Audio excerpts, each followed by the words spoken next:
"Dad, bathroom break," my son Derek said. Pulled into the rest stop off I-40. I got out, walked to the restroom. When I came back 5 minutes later, the parking spot was empty. I stood there holding my phone. No missed calls, no texts. Just tire marks on the asphalt and the sound of 18-wheelers rushing past. He left me there like forgotten luggage. What Derek didn't know was that I'd already changed my will 3 days before we left. And that was just the beginning.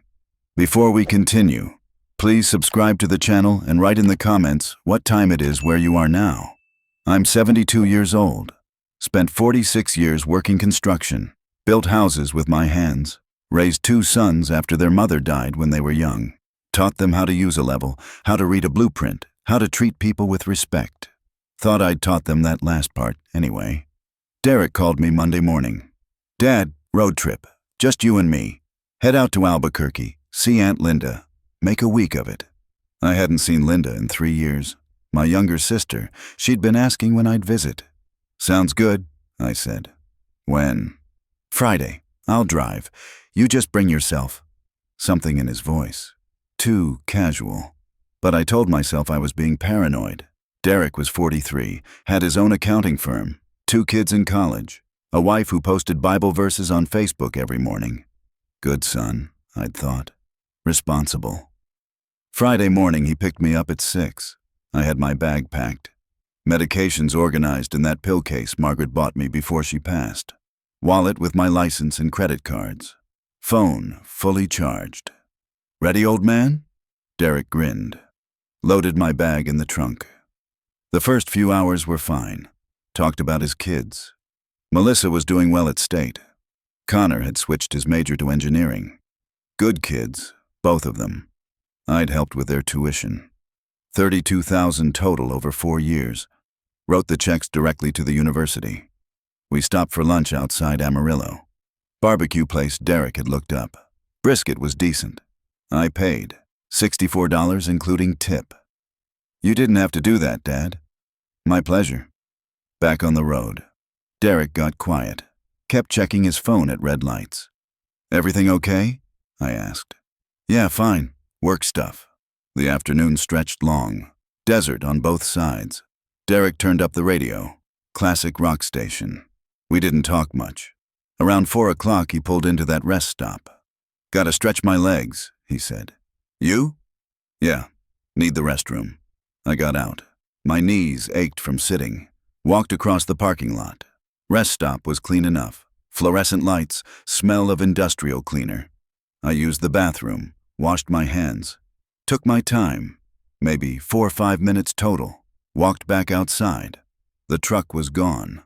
I stood there, looked left, looked right. Parking lot had maybe 15 vehicles. None of them Derek's silver F-150. I pulled out my phone. Called him.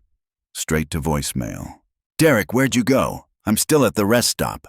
Waited 5 minutes. Called again. Voicemail. Texted. "Where are you?" No response. The sun beat down.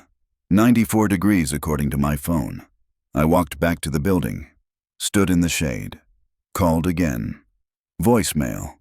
Another text. "This isn't funny. Come back." A family walked past.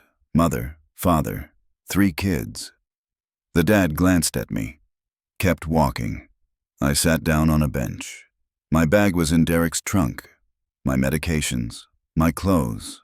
All I had was my phone, my wallet, and the clothes on my back. 15 minutes passed. I called Derek's wife, Amanda. "Hi, William." She sounded cheerful. "How's the trip?" "Is Derek there?" "What?" "No, he's with you." "He left me at a rest stop. I came out of the bathroom and he was gone." Silence. "That can't be right," she said. "Maybe he's just circling around, getting gas?" "It's been 20 minutes, Amanda. Let me try calling him." She hung up. I waited. My phone rang. "Amanda." "He's not answering," she said. "But I'm sure there's an explanation. Maybe there's an emergency." "Then why wouldn't he tell me?" "I don't know, William. I'll keep trying. Where are you exactly?" I gave her the location. Rest stop on I-40 eastbound, mile marker 312. "Okay, Sit tight. I'm sure he'll call. She hung up. I sat there on that bench for another hour. Called Derek 6 more times. Sent 8 texts. Nothing. Called Amanda back. Still nothing, she said. Her voice had changed, less cheerful. William, I don't understand this. Neither do I. Do you want me to call the police? And tell them what? My son drove away without me? They'll say it's a family matter. Maybe you should get a ride home. I can send you money for a bus ticket or... I have money, Amanda. That's not the point.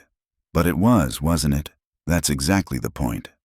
I hung up, opened my banking app, transferred $500 from savings to checking, called a rideshare. The driver arrived 40 minutes later. Young guy, maybe 25. Didn't ask questions. I gave him my address, 320 miles. He quoted me $400. Fine. We drove in silence.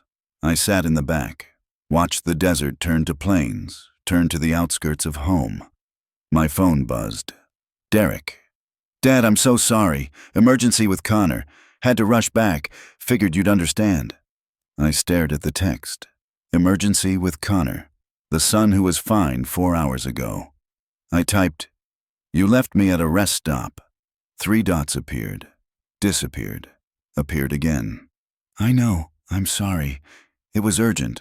I wasn't thinking clearly. What emergency? No response. I called him. Voicemail. The driver dropped me off at 7:30. I paid him. Walked up to my front door. Key wouldn't turn. I tried again. Wrong key? No. Same keychain I'd had for 15 years. Brass key with a notch on the left side. Wouldn't turn. I walked around back. Tried the kitchen door. Same thing. Someone had changed the locks. I stood there on my own back porch. House I'd bought in 1983. House where I'd raised my boys. Where Margaret died in our bedroom holding my hand. My phone rang. Derek. Dad, where are you? My jaw tightened. Standing outside my house, the locks are changed. Oh, yeah. I was going to tell you about that. Tell me what? We thought it would be safer. You're getting older and we didn't want someone breaking in while you were gone. So, you changed my locks without telling me. It's for your own good. For your own good. That phrase. The one people use when they're doing something to you, not for you. Where are the new keys? I kept my voice level. Amanda has them. She'll bring them by tomorrow. Tomorrow? Yeah. Listen, it's late. Why don't you stay at a hotel tonight? I'll reimburse you. I hung up. Stood there on my porch. The motion sensor light clicked off. Darkness. I called a locksmith. Emergency service. He arrived at 9:15. Charged me $350 to drill out my locks and install new ones. Happens more than you'd think, he said. Family disputes. I didn't respond. He left. I walked into my house. Everything looked the same. Same furniture, same pictures on the wall. But it felt different. Violated. I sat down at my kitchen table. The one I'd built from oak 42 years ago. Same table where I'd helped Derek with his algebra homework. Where we'd celebrated his acceptance to college. Where I'd written him a check for $8,000 to cover his first year's tuition. My phone buzzed. Amanda. William, I'm so sorry about the confusion. Derek said there was an emergency with Connor and he panicked. What emergency? Pause. I don't know the details. Derek handled it. Connor's fine? Yes, he's fine. So there was no emergency. Longer pause. I think Derek just got overwhelmed. You know how he is. I didn't say anything. Anyway, I'm glad you made it home safe. We'll talk tomorrow, okay? She hung up before I could respond. I sat there in the dark, clock ticking on the wall. Same clock that had been there for 28 years, started counting in my head. $8,000 for Derek's first year tuition, another $7,000 for year 2 before he got scholarships. $15,000 total, $10,000 for his wedding. Amanda wanted the reception at that country club. I paid for it. $12,000 when they bought their first house, down payment help. $4,000 when Connor was born. Medical bills their insurance didn't cover. $6,000 when Melissa was born. Same thing. $3,000 for the business loan when Derek was starting his firm. Never paid back. Monthly help after that. $500 here. $300 there. Car repairs. Dental bills. Property taxes 1 year when they were short. I opened my banking app. Looked at transaction history. Went back 5 years. $63,000 in direct transfers to Derek. Not counting the big tickets, not counting the times I'd bought groceries when I visited, not counting the birthday checks for the grandkids. $500 each, twice a year. Another $5,000 over 5 years. $88,000. I'd kept a mental tally without meaning to. Every time I wrote a check, every time I transferred money, told myself I was helping, being a good father. The pattern settled over me like cold water. Dad, can you help with Connor's tuition? Dad, the furnace died. Can you cover it until Amanda's bonus comes? Dad, we're a little short this month. Every call, every text. Always the same format. Never, how are you doing, Dad? Never, want to grab lunch? Just, can you help? And I'd helped. Every single time. I thought about the visits. Counted them. Derek came by 6 times last year. Thanksgiving, Christmas, Easter, Father's Day, my birthday, and once in August when he needed to borrow my truck. Average stay, 90 minutes. Except Father's Day. They'd stayed for 3 hours. Brought a card the grandkids had signed. Took me to dinner. I'd paid. $140. The house was quiet. I could hear the refrigerator humming. My phone buzzed. Text from Derek. Got you a room at the Hampton Inn on Route 9. Confirmation number below. All taken care of. I stared at the text.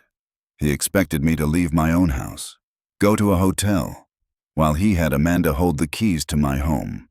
I typed, I'm in my house. I changed the locks. 3 dots appeared immediately. Dad, that's not safe. We had those locks changed for a reason. What reason? We're worried about you. You're forgetting things. Getting confused. My hands curled into fists. I'm not confused. You left the stove on last month when I visited. I thought back. His visit in March. I'd made coffee. Turned on the burner to heat water for tea. He'd arrived early. I'd turned it off before answering the door. No, I didn't. Dad, I saw it. The burner was glowing red. Because I was making tea, I turned it off. Not until I pointed it out. Lie. Complete lie. That's not what happened. This is exactly what I'm talking about. You don't remember things accurately anymore. My jaw ached. I was clenching it without realizing. Derek, tell me the truth. Why did you leave me at that rest stop? Long pause. 3 dots appeared and disappeared twice. I told you. Emergency with Connor. What emergency? He called. He was upset. I needed to get home. You couldn't tell me that? Couldn't drive 5 minutes back to get me? I panicked. I wasn't thinking clearly. You drove 300 miles. You were thinking clearly enough for that. No response. I tried a different approach. Why did you change my locks? For your safety. Whose idea was it? Pause. Amanda and I discussed it. We both agreed. When? Last week. Last week. Before the trip. So you planned this. The trip was just to get me out of the house. Dad, you're being paranoid. Answer the question. We wanted to help you, make your life easier. You're 72. You shouldn't be living alone in that big house. There it was. Where should I be living? Long pause. We found a really nice assisted living facility. Pine Grove. It's only 20 minutes from us. You'd have your own apartment, meals included, activities, people your own age. Ice spread through my chest. You want to put me in a home. It's not a home, it's a community. Independent living. Did you tour it already? Pause. We wanted to see the options available. When? 2 weeks ago. 2 weeks ago, while I was still living in my house. Still independent. Still capable of drilling out my own locks and installing new ones. How much does it cost? I asked. That's not important right now. How much? Silence. $4,000 a month, Derek finally said, but the house would cover it. If we sold the house, the equity would pay for at least 5 years, maybe 6. And there it was, the real reason. You want to sell my house? It's a lot of house for one person, Dad, and the market's good right now. You could get 420, maybe 430. That's equity just sitting there doing nothing. Equity just sitting there, doing nothing. My house, where I'd lived for 40 years, where Margaret had planted roses along the fence, where Derek took his first steps in the living room, where I'd built that oak table in my workshop out back. Equity. No, I said. Dad, be reasonable. I'm not selling my house. Then what's your plan? You can't maintain it yourself anymore. I maintain it fine. The gutters are full of leaves. The fence needs painting. The driveway has cracks. Then I'll fix them. With what money? You're on a fixed income. My pension was $4,200 a month, plus $1,500 in Social Security. I'd paid off the house in 2003. No mortgage. Utilities ran about $300 a month. I had money. I have plenty of money. For now. But what about when the roof needs replacing? That's 15 grand minimum. What about when the furnace goes? Another 8,000. You're one major repair away from being broke. That's my problem. No, Dad, it becomes our problem when you can't take care of yourself. Our problem. Interesting phrasing. I can take care of myself. You're 72. How long do you think that'll last? My voice came out level. Calm. Long enough? Dad, we're trying to help you. By abandoning me at a rest stop, by changing my locks. That was a mistake. I admitted that. Was it, or was it a test? Silence. What are you talking about? You wanted to see if I'd fight back. If I was weak enough to just accept it. Check into that hotel. Hand over my house. That's insane. Is it? Because from where I'm sitting, this looks pretty calculated. I'm hanging up now. You're not being rational. Don't call me again unless you're ready to apologize. Dad, I hung up. Sat there in my kitchen. The house settled around me. Creaks and sighs I knew by heart. My phone rang. Amanda. I didn't answer. She called again. Voicemail. William, please pick up. Derek's upset. He was just trying to help. Can we talk about this tomorrow when everyone's calmer? I deleted the message.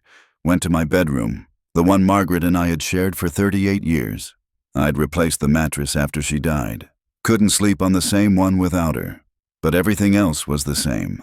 Her reading lamp on the nightstand. The quilt her mother made us for our 10th anniversary. I got ready for bed, took my medication, set my phone on the charger. It buzzed. Text from Connor, my grandson. Grandpa, Dad said you guys had a fight. Are you okay? I stared at the message. Connor was 20, engineering major at State. Good kid, always remembered my birthday. I typed, I'm fine. How are your classes? Good. Hard, but good. What happened with Dad? Ask him. 3 dots appeared. Disappeared. He said you're being stubborn about moving. I think he's just worried about you. Everyone was worried about me. Funny how that worry looked exactly like them wanting my house. I'm not moving. Okay, that's your choice. Love you. Love you too. I set down the phone, lay there in the dark. Margaret's side of the bed was empty. Had been for 3 years. Some mornings I still woke up and reached for her. She would have known what to do. Margaret had a way of seeing through people. Used to drive Derek crazy when he was a teenager. He couldn't get away with anything. Your son's lying, she'd said once, after Derek claimed he'd been at the library. How do you know? I'd asked. Library closes at 6 on Thursdays. It's 7:30 and he just got home. He's been somewhere else. She'd been right. Derek had been at a party. I thought about that now. Thought about the patterns Margaret had seen that I'd missed. He's always working an angle, she'd said once, after Derek asked to borrow money for the 3rd time in 2 months. I love him. He's my son. But he's always working an angle. I defended Derek. He was just going through a rough patch, starting his business. It was hard. It's always something, Margaret had said quietly. And it's always going to be something. I hadn't wanted to see it then. I saw it now. Sleep didn't come easy. I lay there listening to the house. Around 2 a.m. I got up, made myself tea, sat at that oak table, opened my laptop, logged into my bank account. $88,000 to Derek over 5 years. I pulled up my will, the one I'd written 12 years ago after Margaret died. Everything split 50-50 between Derek and my younger son, Travis.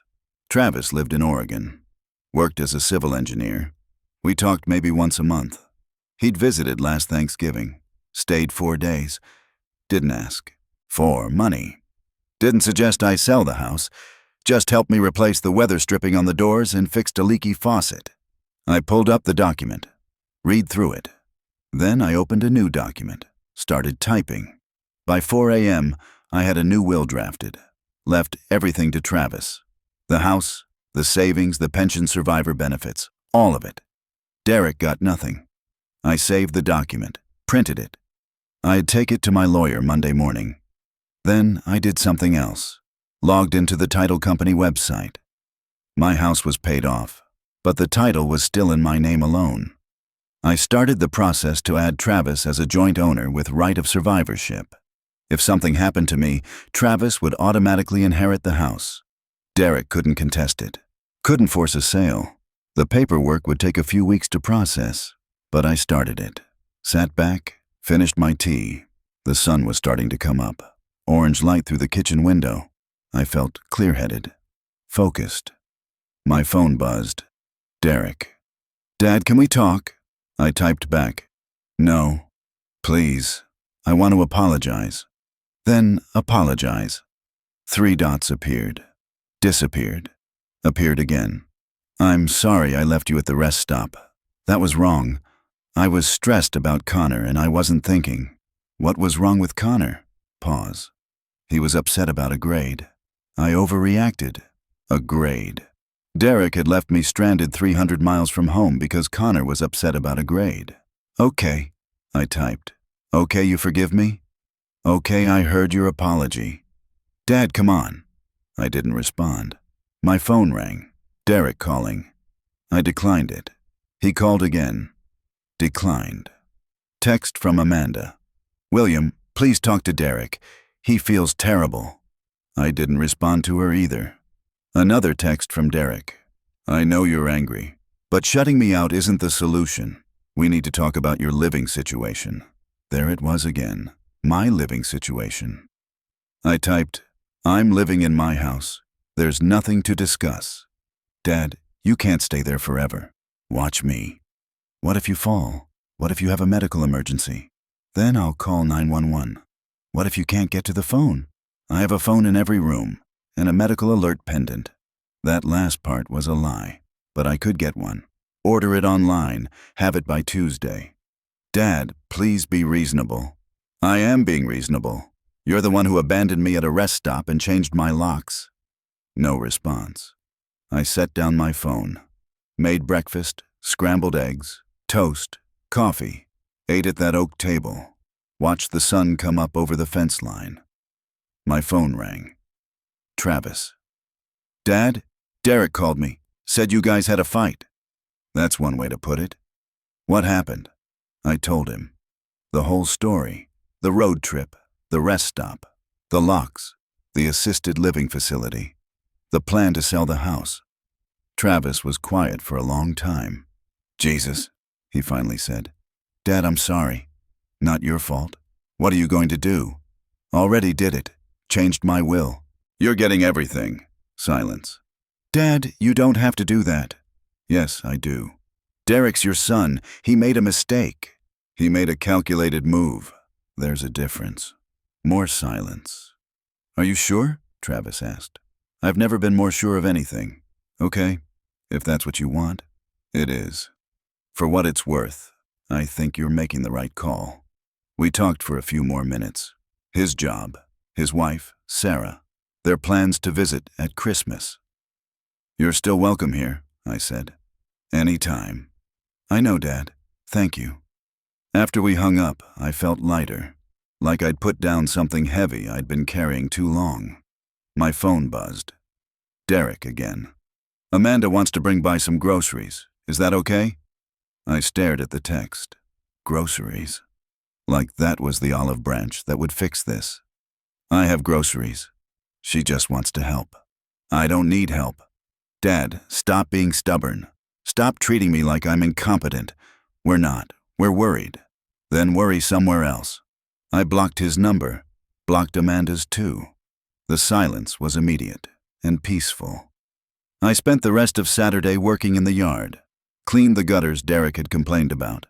They had leaves, sure, but not a dangerous amount. Just normal autumn accumulation. Patched the cracks in the driveway with sealant I had in the garage.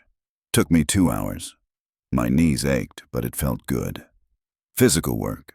Productive. Started painting the fence. Got 3 sections done before my shoulder started hurting. That could wait until tomorrow. Went inside, showered, made dinner, pork chop and green beans, ate at that oak table. My phone rang. Unknown number, I answered. William, this is Patricia from Pine Grove Senior Living. Your son Derek asked me to give you a call. I hung up. She called back. I blocked the number. Sunday morning, I went to church. First Baptist. Same church I'd attended for 43 years. Margaret's memorial service had been there. People greeted me, asked how I was doing. Fine, I said. Just fine. After the service, I stopped by the lawyer's office. Left the new will in the after-hours drop box with a note asking him to call me Monday to make it official. Drove home.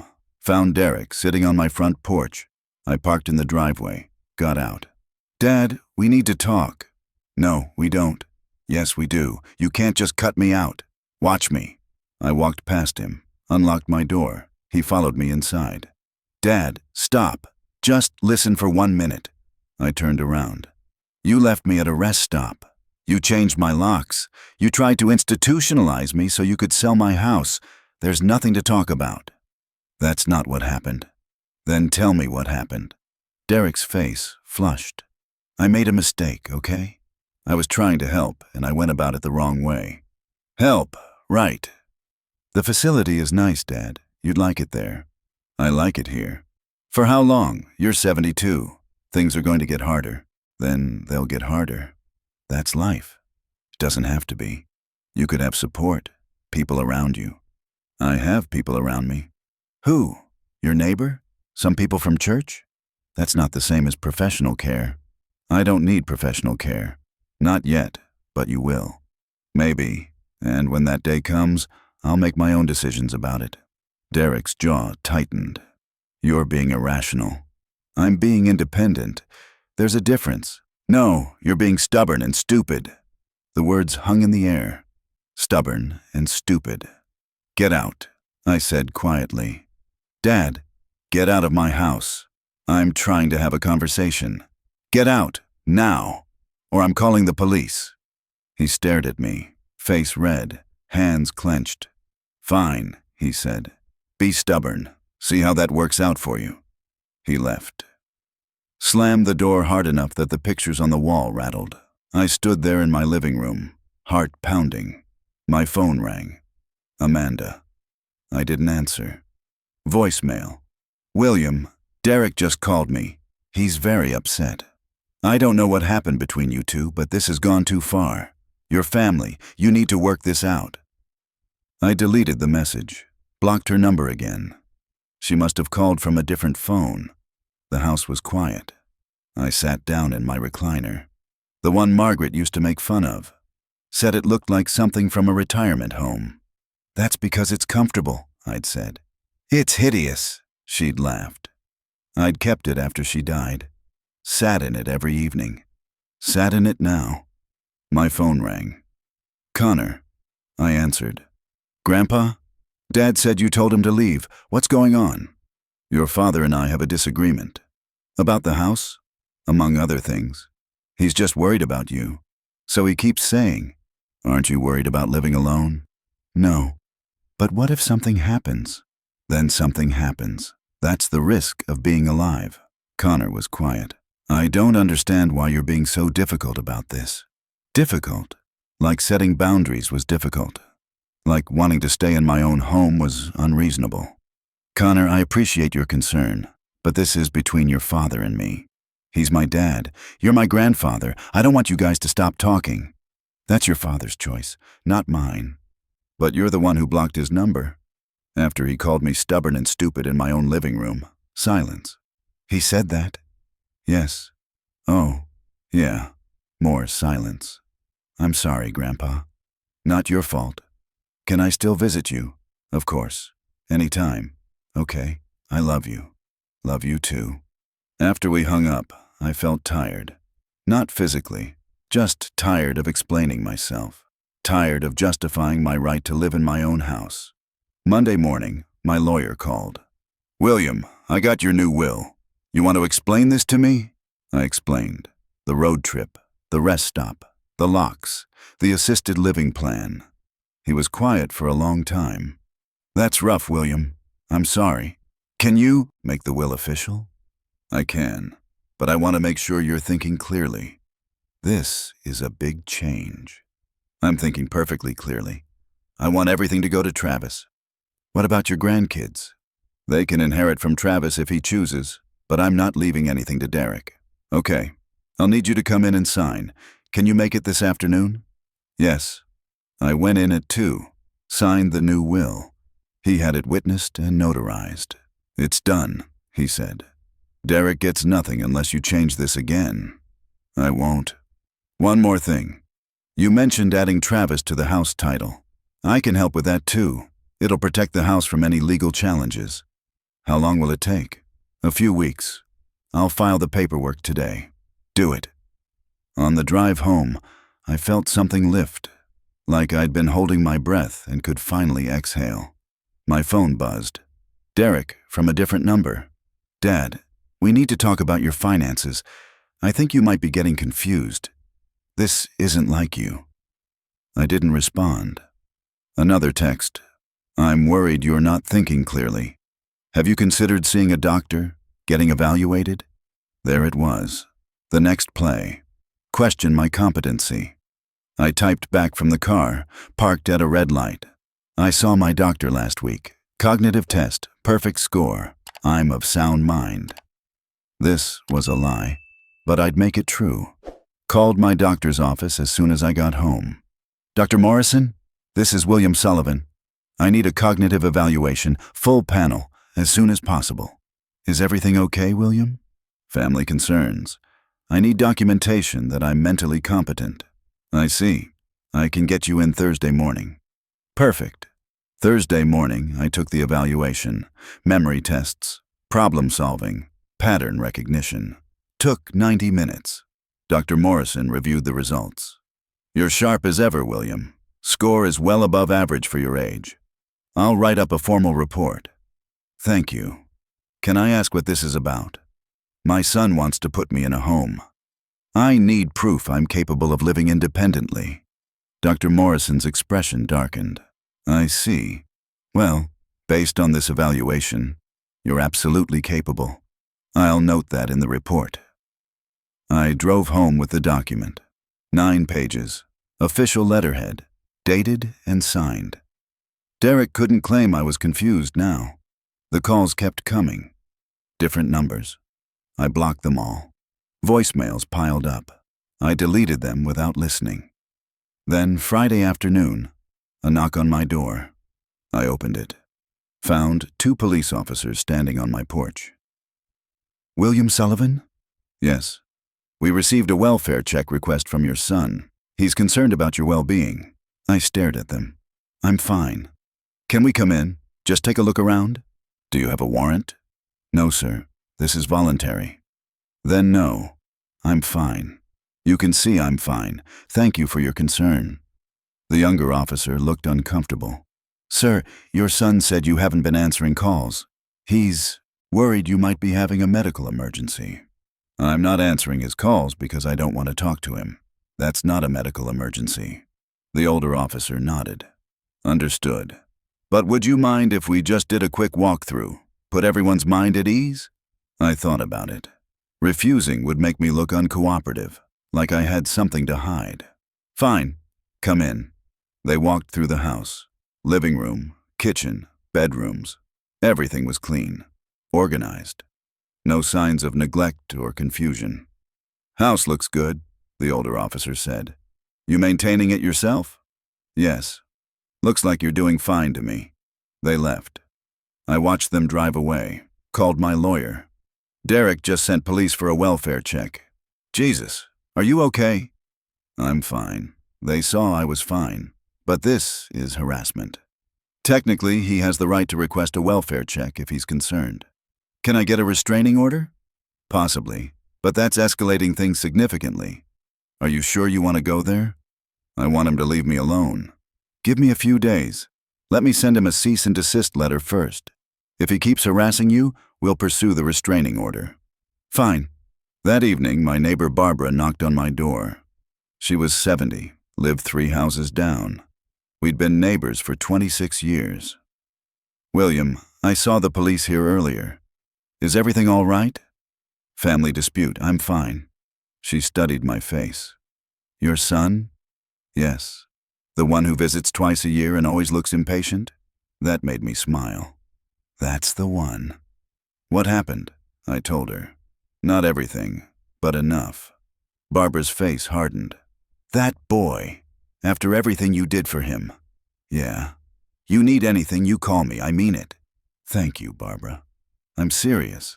I'm here, and I'm keeping an eye out. If he shows up causing trouble, I'm calling the police myself. After she left, I felt less alone. The cease and desist letter went out Monday. My lawyer called Tuesday. Derek's attorney responded. They're backing off. No more welfare checks. No more harassment. Good. But William, they're not done. Derek's attorney mentioned they're concerned about your capacity. They might pursue guardianship. My blood ran cold. Can they do that? They can try, but you have that cognitive evaluation. You're clearly competent. A judge won't grant guardianship unless there's evidence you can't care for yourself. What do I need to do? Keep living your life. Document everything. If Derek contacts you, don't engage. Keep your house maintained. Stay healthy. Show you're independent. Okay? And William? Consider getting a medical alert system. The kind that automatically calls for help if you fall. It'll show you're taking precautions. I ordered one that afternoon. Had it installed by Friday. November turned into December. Derek stopped calling. Stopped texting. I thought maybe it was over. Christmas Eve. Someone knocked. On my door. I looked through the peephole. Derek, Amanda, Connor, Melissa. They had wrapped presents. I didn't open the door.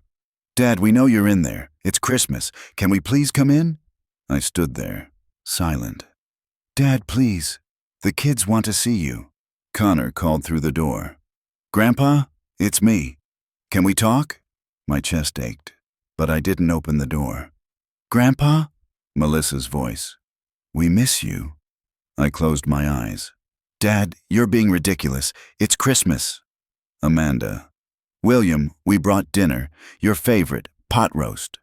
I walked away from the door, went to my bedroom, sat on the edge of the bed, heard them knocking for another 5 minutes, then silence, then car doors closing, engine starting, driving away. I sat there for a long time. My phone buzzed. Connor. I don't understand why you won't talk to us. We just wanted to spend Christmas with you. I typed back. Ask your father why. He says he made a mistake and apologized, and you won't forgive him. Did he tell you he left me at a rest stop, changed my locks, tried to sell my house? Long pause. He said it was a misunderstanding. It wasn't. Another pause. I don't know who to believe. Believe what you want. I'm done trying to explain myself. I set down my phone. Spent Christmas alone. Made myself a grilled cheese. Watched It's a Wonderful Life. Went to bed early. January came. Travis called. Dad, Derek contacted me. Wanted to know if I'd convinced you to change your will back. What did you tell him? That it's none of my business what you do with your estate. Good answer. He's pretty angry. Let him be angry. He asked if I'd refuse the inheritance. Told him no. I smiled. Thank you. You're my father. You're clearly competent. If this is what you want, I support it. After we hung up, I felt grateful. For Travis, for Barbara, for the few people who saw me as capable, not confused. February. A letter arrived. Legal letterhead. Derek was suing for guardianship. I called my lawyer immediately. I got the same notice. Don't panic. We have your cognitive evaluation. We have documentation of your independence. We'll fight this. When's the hearing? March 15th. 6 weeks to wait. I spent those weeks documenting everything. Took pictures of my clean house.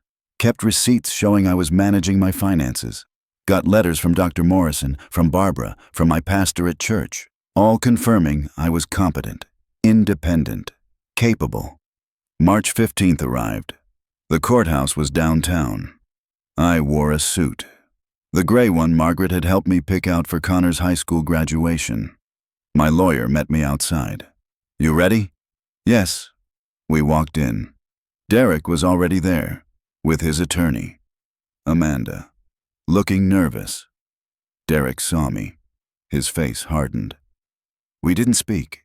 The hearing started at 10, Judge Patterson presiding, woman in her 60s, sharp eyes. Derek's attorney went first, painted a picture of a confused old man, living alone, refusing help, making irrational decisions. Mr. Sullivan changed his will suddenly, cutting out his son. He refuses contact with his family. He's isolated himself. These are classic signs of diminished capacity. My lawyer stood up.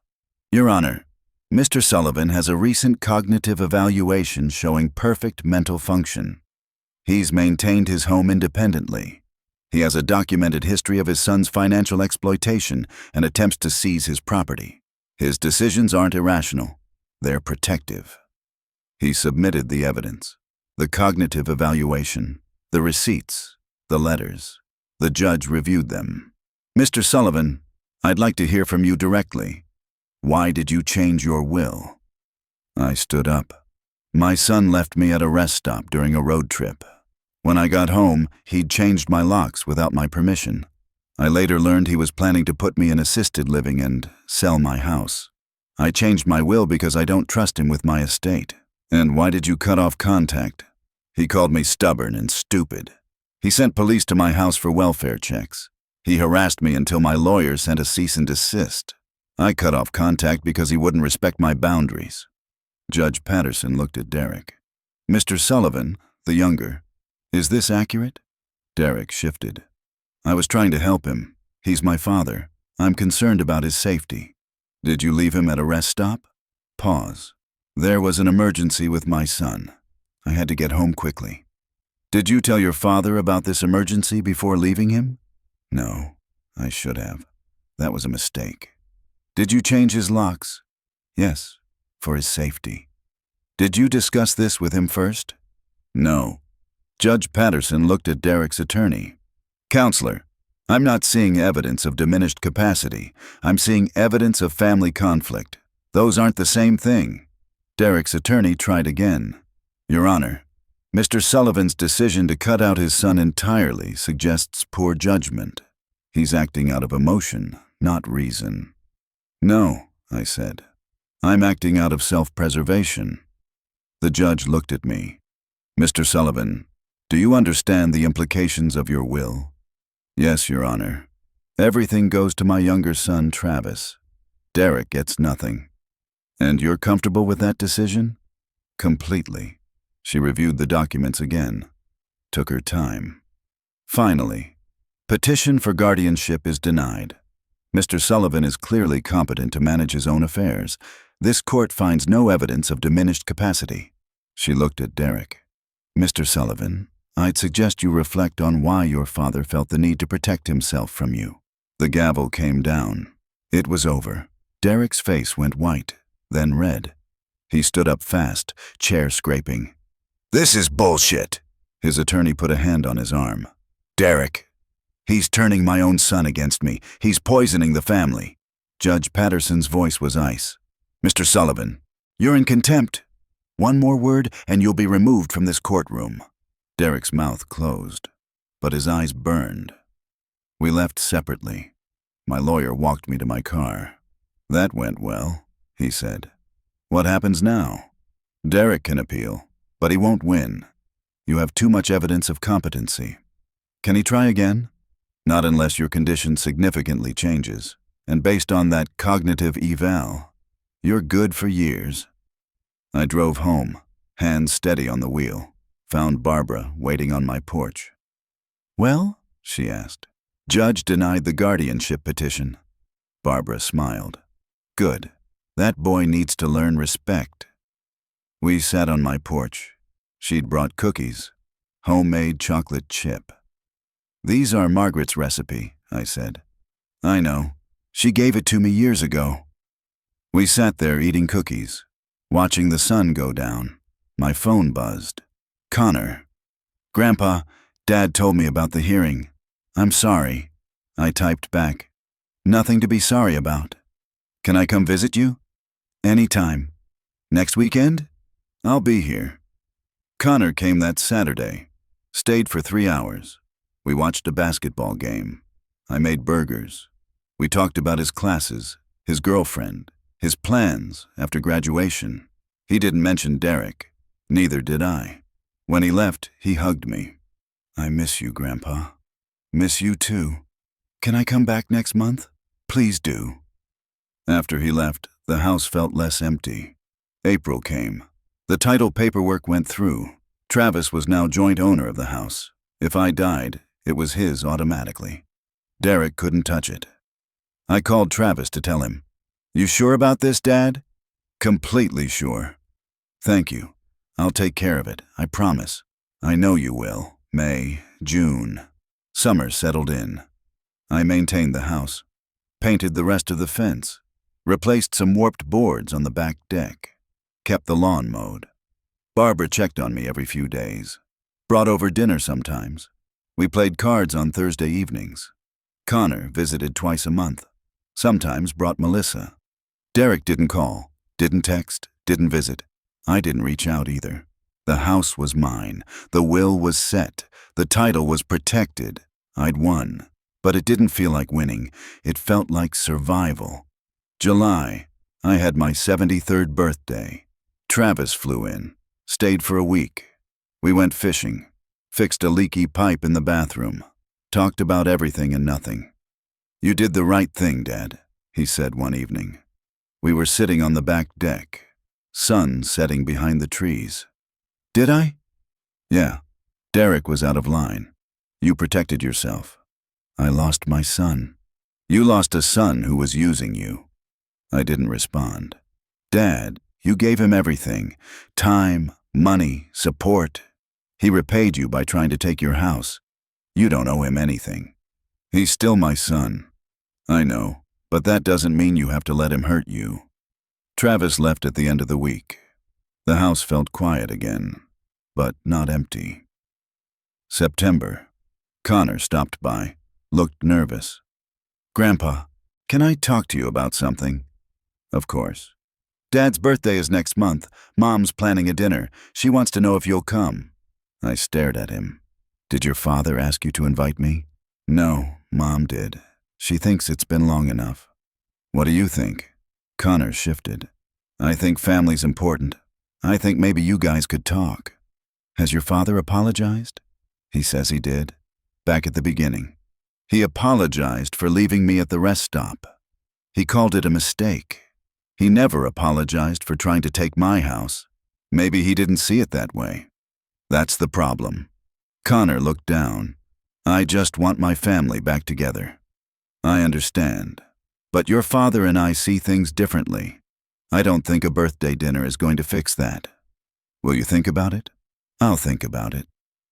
He left. I sat there at that oak table, thought about it. Thought about Derek as a kid. Eager, smart, always wanting approval. Thought about Derek as a young man. Ambitious, driven. Thought about Derek now. Entitled. Convinced I owed him everything. When had that shift happened? When did helping become obligation? Or had it always been there and I just hadn't wanted to see it? October arrived. Derek's birthday came and went. I didn't go to the dinner. Sent Connor a text. "Tell your father I hope he had a good birthday." Connor responded. "He was hoping you'd come." I didn't reply.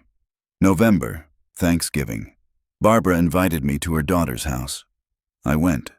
Met her family. Ate too much turkey. Felt grateful for people who didn't want anything from me except company. December. Christmas approached. Connor asked if I'd come to their house Christmas morning. Just for an hour. Open presents. Have coffee. I don't think so. Grandpa, it's Christmas. I know what day it is. Please? I thought about it. About Connor. About Melissa. About missing them. I'll think about it. Christmas Eve, I made my decision. Wrapped presents for Connor and Melissa. $200 each in Visa gift cards. Wrote them each a note. Drove to Derek's house Christmas morning. 7 a.m. early. Left the presents on the front porch. Rang the doorbell. Walked back to my car. Derek opened the door. Saw me getting in my car. Dad, wait! I started the engine. He ran down the driveway. Dad, please, come inside, just for a few minutes. I looked at him through the window. His face was older, tired. Rolled down the window 2 inches. The presents are for Connor and Melissa. Merry Christmas. Dad, don't do this. It's Christmas. Can't we put this aside for one day? There's nothing to put aside, Derek. This is how things are now. I'm sorry. I've said I'm sorry. What more do you want? I want you to mean it. I want you to understand what you did wrong. I do understand. I made a mistake. You tried to take my house. You tried to institutionalize me. You questioned my competency. That's not a mistake. That's a betrayal. His face flushed. I was trying to help you. No, you were trying to help yourself. That's not fair, isn't it? Tell me honestly. If I'd agreed to sell the house, where would that money have gone? He didn't answer. Would it have gone into a trust for my care? Or would it have gone into your pocket? I would have managed it for you. That's not what I asked. Silence. Get away from my car, Derek. Dad, move, now. He stepped back.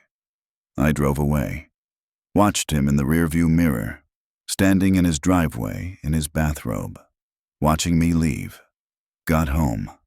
Sat at that oak table. My phone buzzed. Connor. Grandpa, thank you for the presents. I wish you'd stayed. I know. Maybe next time. Dad's really upset. I'm sorry you're in the middle of this. It's okay. I just wish you guys could work it out. Me too. But I didn't know if that was true anymore. January. A year since the road trip. I thought about that rest stop, standing there in the heat, watching the empty parking space where Derek's truck had been. That moment had changed everything. Or maybe it hadn't changed anything. Maybe it just revealed what was already there. My phone rang. Unknown number. I answered. Mr. Sullivan, this is Janet from Pine Grove Senior Living. I wanted to follow up on your son's inquiry from last year. I hung up. Blocked the number. Some things never change. February. My lawyer called. William, Derek's attorney, contacted me. He wants to discuss a family settlement. What kind of settlement? He's proposing Derek apologizes formally, in writing. In exchange, you consider restoring him in your will. Doesn't have to be 50-50, but something. No. William, think about it. No, my will stays as is. Okay, I'll let them know. March. I turned 74. Travis called. Connor and Melissa sent cards. Derek sent nothing. April. I was working in the yard when I felt it. Pressure in my chest, radiating down my left arm. Sat down on the porch steps. Pressed the button on my medical alert pendant. This is alert response. Are you having an emergency? Chest pain, I managed. Left arm. Ambulance is on the way. Stay on the line. Barbara came running from her house. Must have seen me sitting. William, what's wrong? Chest pain, I said. Ambulance coming. She sat next to me, held my hand. The ambulance arrived 6 minutes later. They loaded me up. Barbara rode with me. Heart attack, moderate. They stabilized me. Did an angioplasty. Stent in my left coronary artery. Dr. Morrison came by the next morning. You're lucky, William. If you'd waited even 10 minutes longer, this could have been much worse. The alert pendant worked. It did. Saved your life. I thought about that. The pendant Derek would have mocked, would have said was unnecessary. An overreaction. It saved my life. Barbara stayed with me at the hospital. Called Travis. He flew in that afternoon. Connor showed up that evening. Melissa came the next morning. They visited in shifts. Brought magazines. Kept me company. Derek didn't come. I was in the hospital for 4 days. Discharged with medication and orders to take it easy. Travis stayed for 2 weeks. Made sure I was stable. Organized my medications. Set up a schedule. I can work remote for a while, he said. Stay as long as you need me. I appreciate it. Connor visited twice a week. Helped with yard work, grocery shopping. Derek never called. I didn't call him either. May, June. I recovered. Slower than I wanted, but I recovered. July. I was sitting on the porch when a car pulled up. Derek got out, walked up to the porch, stood at the bottom of the steps. Dad, I heard about the heart attack. Little late. That was 3 months ago. Connor told me you didn't want me to visit. I didn't say that. He said you didn't ask for me. I didn't ask for anyone. Travis came. Connor came. You didn't. Derek's jaw tightened. I'm here now. Okay. Can I come in?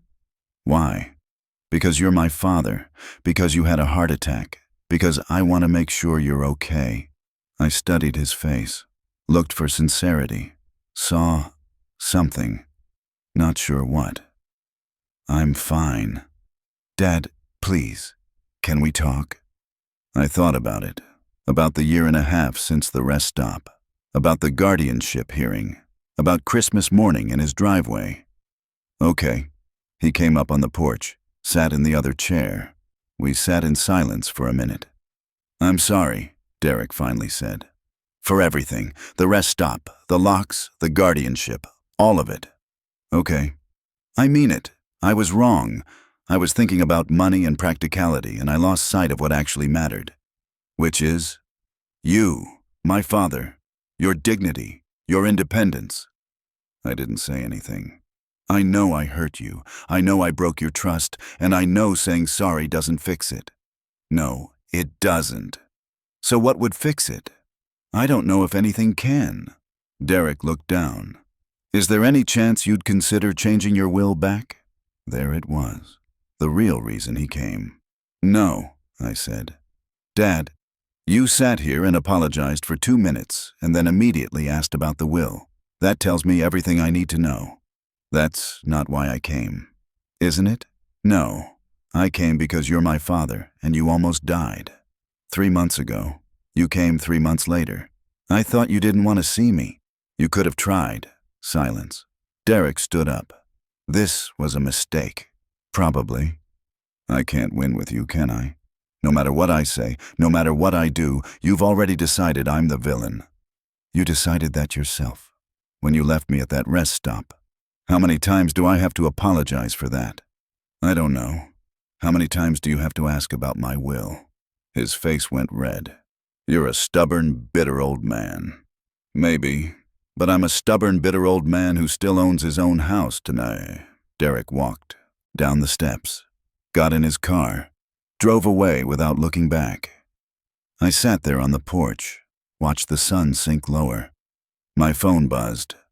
Connor. Grandpa, Dad said he visited you. He's really upset. I know. What happened? He apologized, then asked about my will.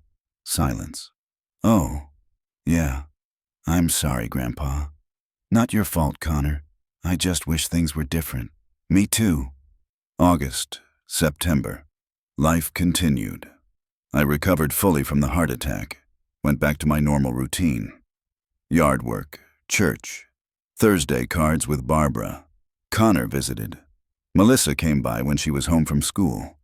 Derek stayed away. October. My lawyer called. William, I wanted to give you an update. Derek's attorney reached out again. They want to propose mediation. Why?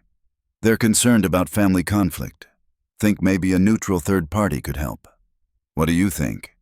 I think it's up to you. Mediation only works if both parties want resolution. I'll think about it. I thought about it for a week. Called Travis. What do you think? I asked. Should I do mediation? Do you want a relationship with Derek? I don't know. Then you have your answer. You don't do mediation to figure out if you want a relationship. You do it to repair one you already want. He was right. I called my lawyer back. Tell them no. November, Thanksgiving. I spent it with Barbara's family again. Second year in a row. Felt grateful. Felt content. December. Christmas approached. This time, Connor didn't ask if I'd come to Derek's house. I sent presents for him and Melissa. Same as last year, gift cards and notes. Spent Christmas Day with Barbara. We watched old movies, ate ham, played cards, felt peaceful. January. 2 years since the rest stop. I thought about how much had changed. The will, the title, the boundaries, the silence. It wasn't the outcome I'd wanted, but it was the outcome that made sense. My phone rang. Travis. Hey, Dad, just checking in. I'm good. How are you? Good. Listen, I've been thinking. Want to come visit us this spring? Sarah and I have a spare room. You could stay a few weeks. See Oregon. I'd like that. Great. I'll send you some dates. After we hung up, I felt something lift. I had one son who wanted my time, not my house, not my money, just my company. That was enough. February. I was doing some paperwork when I found an old photo. Derek and Travis's kids, maybe 7 and 5, standing in front of this house, holding fishing poles, smiling. I stared at that photo for a long time. Tried to remember when things had changed, when Derek had stopped being that happy kid and started being someone I couldn't trust, couldn't pinpoint it. Maybe it had been gradual, small choices building into a pattern, or maybe I'd just been blind to it. I put the photo back in the drawer. March, April, spring came. I flew to Oregon in May, stayed with Travis and Sarah for 3 weeks. We hiked, saw the coast, worked on projects in their garage. Dad, you seem happy, Travis said one evening. I am. No regrets? About the will? No. About Derek? I thought about it. I regret how things ended, but I don't regret protecting myself. That's fair. I flew home in June. Found my yard had been mowed. Barbara had a key. She'd been keeping an eye on things. How was Oregon? She asked. Beautiful. Good. You deserve a break. July. My 75th birthday. Travis called. Connor and Melissa sent cards and called. Derek sent nothing. I wasn't surprised. Wasn't even hurt anymore. Just accepted it. That evening, sitting on my porch, I realized something. I'd spent so much energy fighting to keep what was mine, the house, the independence, the dignity, and I'd won. But the cost was my relationship with Derek. Was it worth it? I didn't know. But I knew I'd do the same thing again. Because what Derek wanted wasn't a relationship. It was control. And I'd rather be alone than controlled. The sun set behind the trees. Same trees I'd planted 40 years ago. Same porch I'd built with my own hands. My house, my life, my choice. That was worth everything. If you like this story, please like it, subscribe to the channel, and share your impressions in the comments. To listen to more stories, click on the window on the right. Thank you for being with us.